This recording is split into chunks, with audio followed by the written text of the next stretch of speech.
Magandang umaga mga biyahero.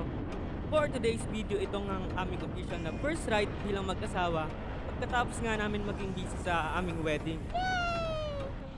So ngayon nga ay nandito ulit kami sa Tagaytay City at meron kaming pupuntahan na espesyal na lugar. Kung may nga kayong gumala maaaring alam nyo na itong lugar na to, pero dun sa mga hindi masyadong familiar, pwede nyo rin puntahan to dahil malapit lang yan dito sa mismong Tagaytay. Kaya tara, sama kayo sa biyahe ko.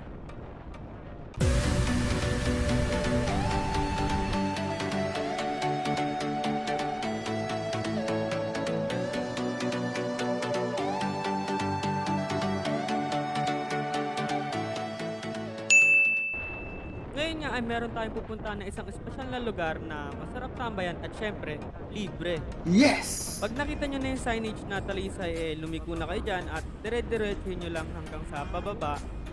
At yan, medyo makipot yung daan at matarik talaga. Kaya ingat-ingat lang din, lalo na sa mga baguhan. Baka hindi kayo sanay sa mga gantong klaseng daan.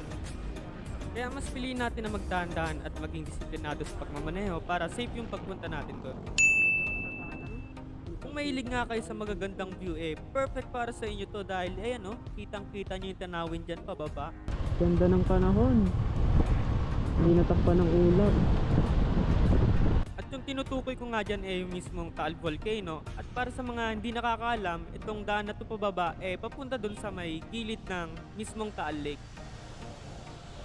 Sobrang laki ng kurbada tapos sobrang lusong. Yan po yung view dito. Hindi pa kayo nakakarating. Yan po yung Taal Lake.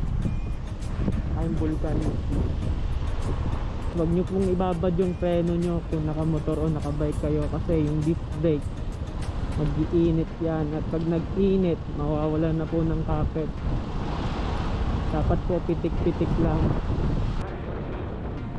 Yan na nga yung mismong arko ng Talisay. Sa di kalayuan madadaanan nyo nga itong intersection na to. Tapos kakaliwa lang kayo dyan and then dire-diretso kayo.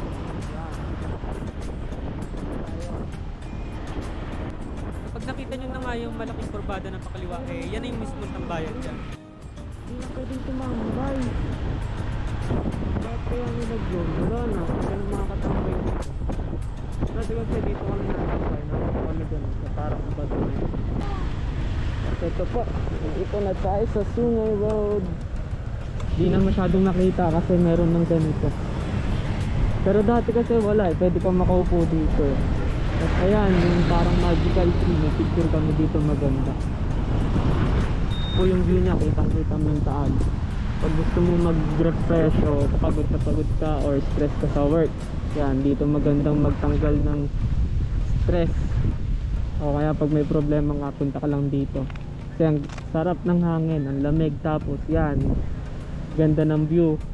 Bili ka lang muna ng pagkain bago ka pumunta dito kasi nawala na rin yung mga nagtitindang iba gawa nga siguro nang nilagyan na ng gantong parang fence na ganito, kaya hindi masyado napupuntahan. Pero ayan, marami pa ring rider na napunta.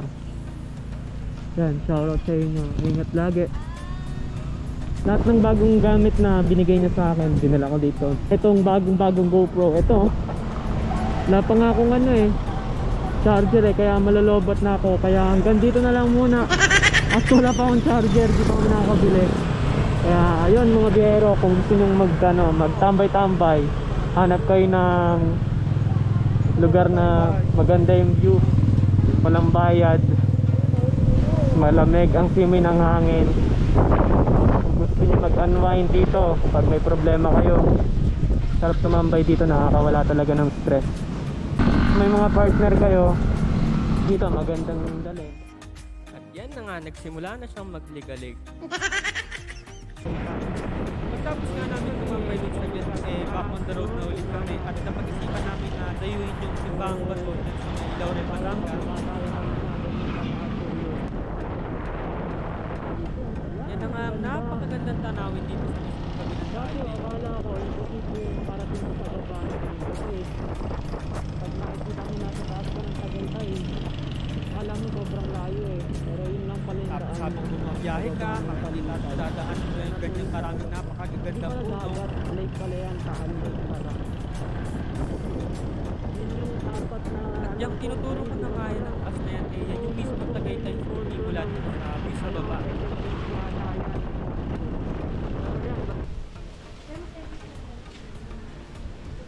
Yan, nandito na kami. Narating na kami dito sa Simbang Bato. Yay! Gago! Tara, ito na siya. Ito lang siya. Bali, alam ko walang mas dito eh. Parang chapel lang siya. Yan. Laking Simbang Bato. Literal na bato.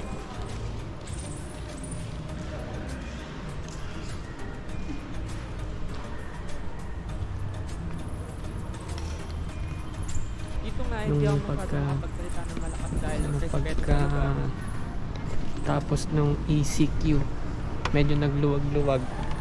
Pumunta kami dito. Nag-ride din kami kaso hindi pwede kasi mga local lang daw muna ang pwede pumasok dito dahil nga sa banta ng pandemic. So ngayon, nag-try kami. Dalawa lang kami ng asawa ko. Yan, pwede na. Tubuin sa loob niya. Sa mga biyero na naghahanap ng mga iba't ibang puntahan dito sa Batangas. Ito isa sa mga pwede nyong isama sa listahan nyo. Ang ganda din ng paligid kasi madaming puno, mas malilit, syempre presko. Lalo na ngayon. Kasi may mga santo lang sa gilid. Tapos yan nga, literal na malaking bato. Tapos naman ako pagsasalita ng bilis ng kahit lang pinili, pauwi na rin kami. Ito ang magkano talaga special na. Pagiging special lang to kapag ginawa niyo yung special kasama ang special sa buhay mo. Wow! Sulit na naman ang biyahe. Hanggang sa susunod ulit mga biyahero, salamat sa panonood.